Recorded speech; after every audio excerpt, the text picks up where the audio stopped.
পায়খানা কেমন হয়? এক এক পিস 2-2.5 কেজি হয়। আমি কেজি জিগাইছি, আমি পরিমাণ জিগাইছি পায়খানার। আমি বলছি পায়খানা কেমন হয়, শক্ত না নরম? হ্যাঁ, তো কখনো ধৈর্য দেখা হয় নাই। আরে বাবা, ধরিয়ে দেখবেন কেন? পায়খানার দিকে চাইলেই তো বোঝা যায়। হ্যাঁ, দেখা যায় না। আরে মেয়া, আপনার পায়খানা কি পড়িয়ে হেটা আওয়ে যায়, উদা হয়ে যায়? যে ডাক্তার সাহেব, এক প্রকার ওইরকমই। বুঝলাম না আপনার কথা। ডাক্তার সাহেব, আমি নদীর পাড়ে ওই শৈলে গেছে পায়খানা করতে বই। বাড়ার সময় পানি নিচে হয়ে যায়, সেখানে পড়লে কিচ্ছু দেখা যায় না। আর জোয়ারের সময় জোয়ারে টান দিয়ে ভাসাই লই যায় পায়খানা। আপনি একটু বয় নামনে, আমি পায়খানা বন্ধের ট্যাবলেট দিতে আছি।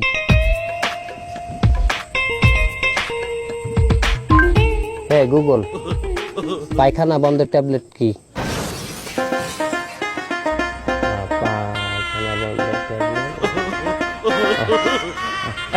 এই শোনেন, আইলান, এই ওষুধটা খাইবেন। আচ্ছা, এগুলা কি পায়খানা করার আগে খাম না পরে খাম? পায়খানার মধ্যে বই খাইয়েন। পায়খানার আগে পরে কেউ ওষুধ খায়? ওষুধ খায় খাওয়ার আগে পরে, খাওয়ার আগে খাইবেন। ওয়ালাইকুম আসসালাম। নেক্সট। ডাক্তার সাহেব আসসালামু আলাইকুম। ওয়ালাইকুম আসসালাম। বলছেন কি বাবা, কি আপনার সমস্যা কি? আমার ডাক্তার সাহেব সমস্যা, আমি তো ওই দোকানদারি করি, তাহলে এক্সের ঘন ঘন প্রস্তাব হয়, তা 15-20 বার তো হয়। এখন আমি তো দোকানদারি করি, এখন এই লোকজন বাসা থাকে, ওই সামনে দিয়ে উঠে যদি আমি প্রস্তাব করতে যাই তো একটু লজ্জা লাগে না? তাই এখন ওই আমি ওই দোকানের এক কোনায় ওই ছিদ্র করে নিয়েছি, ওখান থেকে মারিয়ে দিই। কোথায় যাই যে মারলে? আমি তো, আমার দোকান আছে নদীর উপরে, হ্যাঁ। এখন নদীতে বেশি চলে না। একদিন তো খুব সমস্যা হয়ে গেছে, ওই নৌকা যাচ্ছিল, আমার ওই সময় প্রস্তাব চাপিয়েছে। এখন আমি তো প্রস্তাব মেরে দিছি, মেরে দিলে ওই মাঝির গায়ে যায় লাগেছে, আর মাঝি তো চেঁচায় উঠেছে। অবশ্য মাঝির সাথে টের পাইনি, ও মনে করছে গরম পানি মারিছে। আমি বললাম, এই তুই চেঁচাচ্ছিস কেন? তুই জানিস না চা দোকান ওই নষ্ট চা আমি নদীতে ফেলেছি, এখন তোর গায়ে লেগে গেছে, আমি কি করবো?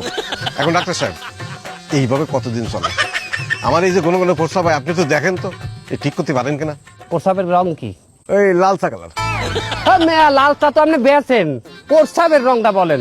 অরিজিনালি ওই আসলে ওই সাহায্যের রং ওই পাওয়া শরীর তো করা হয়ে গেছে, ওই ওই সমস্ত জিনিস খাওয়া যাইবে না, ভাজা পোড়া ওই মশলা জাতীয় খাবার খাওয়া যাইবে না। আমি কি খাবো? শক্তিশালী খাবার খাইতে হবে। আপনি বেশি বেশি করিয়া দুধ খাইবেন, ছানা আছে না ছানা, ছানা খাইবেন, আর এই রসগোল্লা টোল্লা ভালো মিষ্টি জাতীয় জিনিস খাইবেন পেট ভরছে, বুঝছেন? শক্তি না আইলে তো বুঝছেন না, যখন গায়ে শক্তি না আসবে তখন প্রস্রাব ওই বিলি বাইরে। গায়ে শক্তি থাকলে তো কন্ঠেলে রাখতে পারবেন বাইরে, বুঝলেন নাই? তারপর আমি প্রস্রাব বন্ধের ট্যাবলেট দিতে আসি, ওয়েট করেন না? আচ্ছা, হ্যাঁ গুগল, একটু আগে তো আমার পায়খানা বন্ধের ট্যাবলেটের কথা বলছে, এবার বলো প্রস্রাব বন্ধের ট্যাবলেট কি?